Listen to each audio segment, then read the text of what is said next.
je suis opposée à l'adoption et plus encore à la procréation médicalement assistée.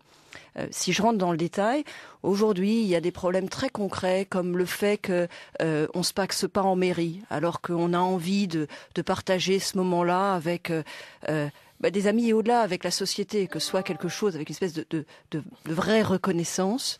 Donc il faudrait une union civile en mairie. Et attendez, et il y a aussi des problèmes très concrets qui se posent au moment du décès du partenaire, des problèmes notamment de protection du survivant. C'est la raison pour laquelle, avec d'autres parlementaires, Daniel Fasquelle, Axel Poniatowski, on aurait envie qu'il y ait quelque chose qui s'appellerait l'union civile, l'alliance civile, qui serait en fait la possibilité d'avoir un équivalent de mariage, mais sans mariage. Parce que sans l'adoption et la filiation, parce que ce qu'il y a de particulier dans le mariage, c'est l'union d'un homme et d'une femme en vue de fonder une famille. En tout cas, moi, c'est ce que je crois. Et c'est pas un problème de moment. Je veux dire, je le précise, Lucien, vraiment, c'est important pour moi. Le mariage, c'est un acte civil. Vous appelez union civile. C'est pas la question de savoir si c'est aujourd'hui ou demain. Pour moi, dans le mariage, il y a quelque chose de particulier qui est que ça se fait en vue de fonder une famille.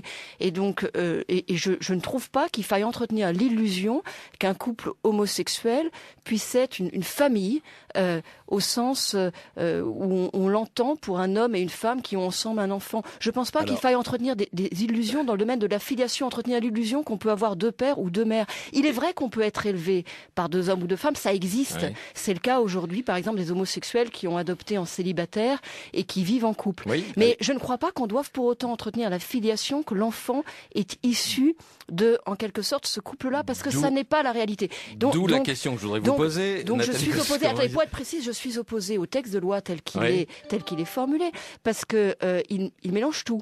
Il associe en un paquet, et c'est oui ou non pour tout, la question du mariage et de l'adoption d'un côté, la question de l'union de l'autre. Et moi, je suis pour l'amélioration des conditions de l'union, mais pas pour l'adoption et la PMA. Le mariage, mais dans le mariage, effectivement, il y a la possibilité d'adoption. Le mariage, dans le mot français, vous savez que la loi française ouvre aussi l'adoption aux célibataires depuis 1966. Faudrait-il, pour aller au bout de votre raisonnement, interdire l'adoption aux célibataires? Mais non, mais Patrick Cohen, ouvrir l'adoption aux célibataires, comme c'est le cas en France, ça n'est pas entretenir l'illusion que deux hommes ou deux femmes peuvent être les parents d'un enfant. Voilà, un enfant n'est pas né de deux hommes ou de deux femmes. Un enfant, il a une généalogie, même quand il connaît pas lui-même toute sa généalogie, dans les faits, des même quand il est adopté, adopté. Simplement par l'un des membres en tant que célibataire. Oui, mais je trouve que là, on va vers une inversion des choses. J'ai eu l'occasion de le dire. L'adoption, c'est pour donner une famille à un enfant. C'est pas pour donner un enfant à une famille. Donc, parfois, on donne une famille qui est un célibataire à un enfant, mais là, on s'apprête à inverser les choses. Je suis pas pour cette inversion des choses. Pour ce qui est de la manif du 13 janvier, j'attendrai de voir quels sont les slogans, en quelque sorte, quels sont les mots d'ordre. Voilà, moi, mon mot d'ordre, il est celui que j'ai dit. Je trouve d'ailleurs que dans une manifestation comme ça, qui est un grand mouvement de société, c'est pas forcément l'idéal que les acteurs politiques soient là au premier rang en tant qu'acteurs politiques. Ça ne veut pas dire qu'ils ne peuvent pas y aller en tant que personne, en tant que citoyen. Jean-François Copé ne devrait pas engager l'UMP dans ce combat-là et de cette façon-là.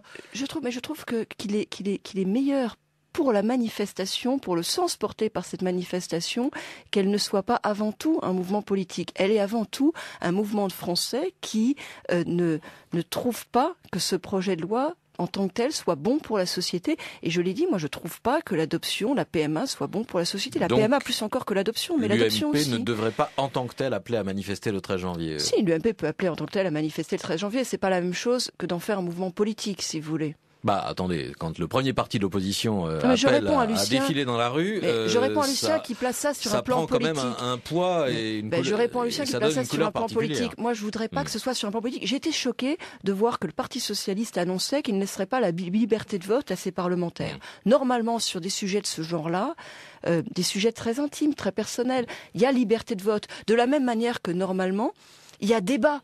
Voilà, il y a débat. En 81, par exemple, la droite était majoritairement contre l'abolition de la peine de mort, mais elle a laissé liberté de vote, parce que c'est un sujet de société sur lequel on peut avoir un point de vue très personnel.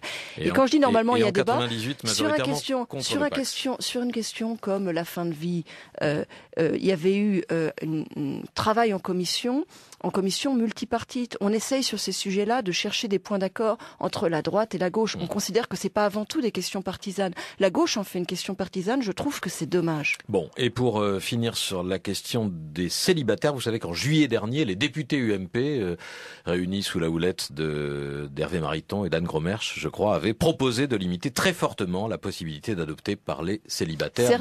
Certains députés UMP, il y a à l'intérieur... C'était un groupe de travail au sein du groupe UMP de l'Assemblée nationale. Mais vous trouvez aussi un groupe de travail au sein de la gauche qui propose aujourd'hui un amendement sur la procréation médicalement assistée avec laquelle tous les députés de gauche ne sont pas d'accord. Bon. C'est pour ça que moi je dis qu'il faut qu'il y ait de la liberté sur un sujet pareil. Et je déplore que le Parti socialiste organise en fait un vote bloqué parce qu'il a annoncé qu'il ne laisserait pas liberté. J'essaie de comprendre votre position, David Kosciusko-Morizet. Vous êtes pour qu'on ne change pas la loi qui permet aux célibataires d'adopter, mais vous êtes contre l'adoption par les couples homosexuels. Ben oui, c'est pas du tout la même chose, figurez-vous. Oui, mais enfin, vous savez que dans la pratique, ça ne change rien. Dans les pas faits, du tout. Mais pas du tout, Patrick. La plupart des pays étrangers refusent par principe. C'est important, mais pas du tout. C'est important ce qu'on dit là. Pas du tout. C'est important ce qu'on dit là, parce que pour moi, ça n'est pas la même chose. Quand un célibataire adopte, on n'entretient pas pour autant dans la tête de l'enfant l'idée et dans la société l'illusion que qu'il y a deux pères ou deux mères. C'est pas la même chose de dire que vous pouvez avoir deux pères ou deux mères, ou de dire que vous avez été adopté par un célibataire, mais il y a quelque part un parent du sexe opposé. Même si vous ne le connaissez pas, ça n'est pas la même chose.